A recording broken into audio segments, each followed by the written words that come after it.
full auto. Well, welcome to our videos, our air rifle adventures. I'm Dr. Russ, and if you enjoy the passion of air guns as Dr. Paul and I do, you'll want to tune in regularly. Our ability with air guns versus powder or firearm guns is that we get to shoot typically out of at least our backyards 12 months of the year. And our motto is to be safe, sharp, and silent. You know, over a million viewers every year come in and checked out our videos. I'm glad to tell you. We've got, I think at this hour, 16,200 subscribers. And all of you want to have us as some sort of a resource for your springers, break barrels, PCPs, large bore. We shoot them all, we own them all. And it's a thrill for us to share what we know. If you share our passion for air guns, be sure you give us a thumbs up. And if you have any questions or comments, just be sure that you put them in the comments section. I answer them all. And lastly, if you want to be notified every time we bring one out, twice a month, 3 times a month, subscribe.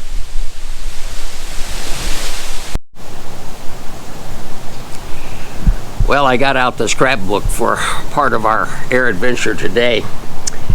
This is me in a jungle plantation. I was with the Big Red One, an officer in the infantry. You can see the cuts in the trees in the back. That's where they would hang their pots and get that rubber off of those trees. And over here, we had just come out of some caves and tunnels, and we were able to find some ammunition and weapons that we were going to send back to our headquarters. Believe it or not, that skinny guy in front is me.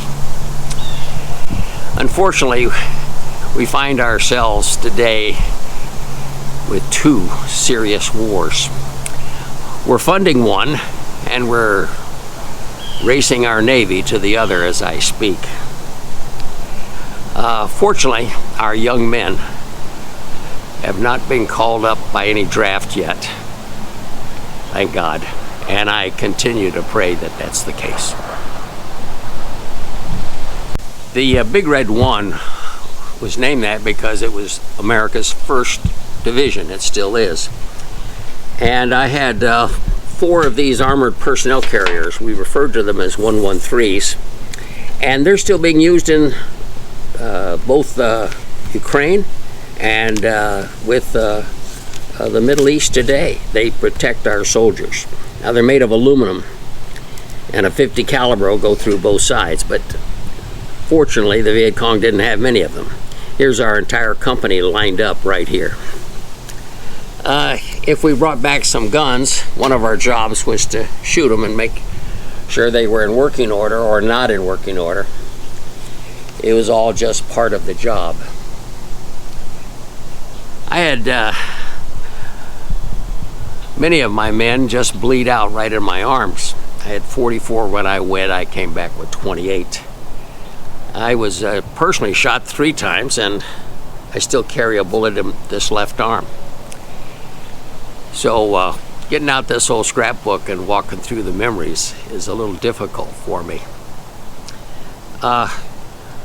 One of my men stepped on a mine and lost both legs, and I held him. He was still awake, conscious, and I was assuring him that he was going to walk again as he died in my arms.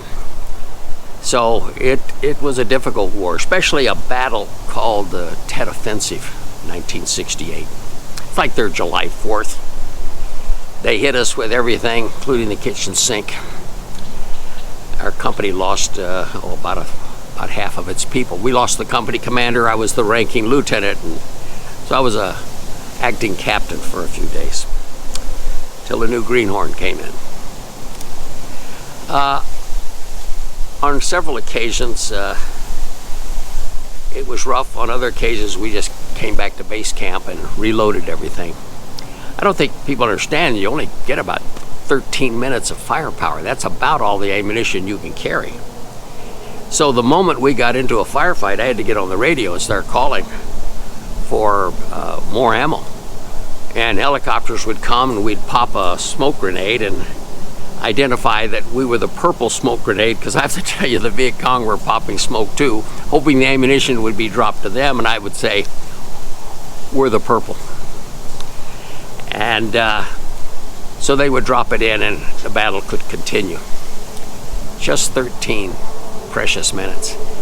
A couple of times they didn't arrive in time and we were using handguns towards the end of that battle. Fortunately, we're only sending our money to Ukraine, and right now we're sending our Navy to Israel. Fortunately, we're not sending our young boys, children, grandchildren, nephews into this battle, at least not yet. Well, this is my Barrage. It's a semi-automatic Hatsan in 25 caliber, and I find that all 25 calibers and all full autos, they've got a hard trigger pull, so I really don't use them for hunting. But a red dot like this red dot right here, now that is a big help when you're shooting a semi-automatic air gun like this one.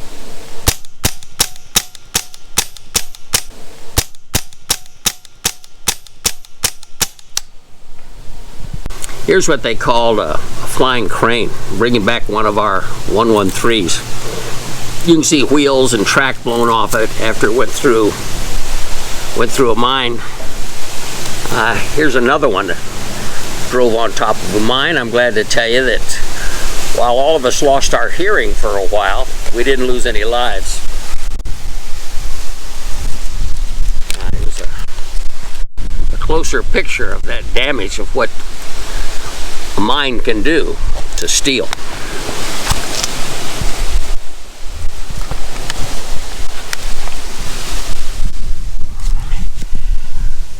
The war allowed us to shoot all kinds of weapons. Here's an AK-47 that we brought back, and we learned to shoot it too.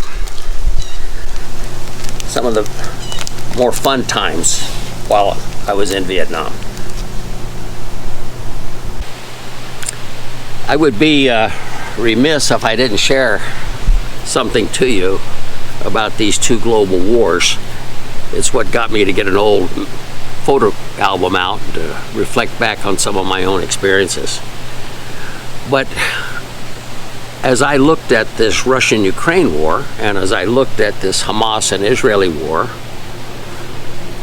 it came to me that it's a pretty good focus when you're at war to focus on military targets like ammo dumps and troop concentrations, equipment concentrations, railroads, those sorts of things. Those are good military tactics if you're focused on winning the war. If, however, you're focused on civilians, civilian targets,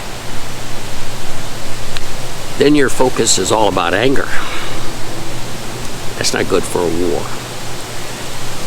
Dragging young women naked down the street before killing them, throwing them in the back of a pickup truck, raping young women, taking kids away from their parents. Those are anger tactics. I don't think they work. I kept them away from my own troops because, and trust me, there were days we felt like doing some pretty horrible things. But the moment we would get into any sort of horrible thing was a day we were taking the low road. And there would always be some people, myself included, who wouldn't be very happy about that. And we wouldn't put everything we had into this battle that we were having in Vietnam. And I think that's what's happening there. A lot of Arab countries, a lot of communist countries are just backing away a bit. Maybe we don't need to get involved in this. A lot of their own troops, maybe not. So Unfortunately, Israel finds themselves in their fourth war of this type. They won the last three. I suspect they'll win this fourth one too, because the tactics are all wrong. Anger tactics, not military tactics. Some are predicting a whole new world order about this thing. If they're right, I hope God is in it. I hope our leaders aren't focused on the glamour, how to make some gains, personal interest, those sorts of things. I hope it's truly a God-centered system that's with our countries, if there's a new world order. Well, all that's just my predictions, my feelings, my opinion. I'm just an old infantry platoon leader, but I wanted to share it. It was my job with my 44 men to always take the high road, in a war or just at home. If you thought this had some value for you, give us a thumbs up. If not, give us a thumbs down. If you have questions, put them in the comments section. If you want to be sure you hear the next video out, I think that'll be number 131. Subscribe. Have a good day.